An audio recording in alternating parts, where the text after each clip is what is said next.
You have the Samsung Galaxy S9, looks like this, very clearly says S9 on the back, and you, unfortunately, have forgotten your PIN pattern or password.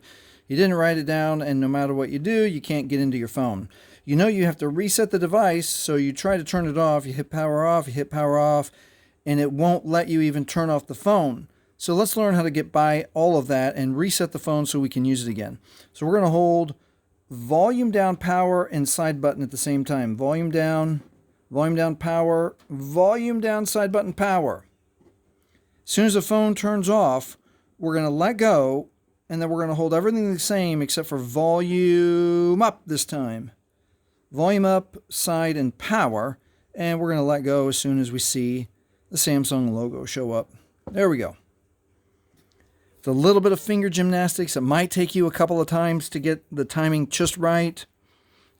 And there we go. We have the Android recovery menu right there. So now we can scroll down to wipe data, factory reset, and we're going to read that red message right there as soon as it gets into focus.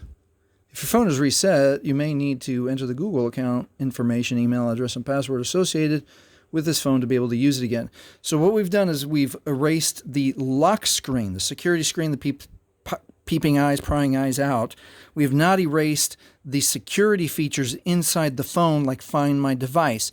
So if you've set up your phone with your Google or Gmail account, you 100% will still need your Google and Gmail account to log back in.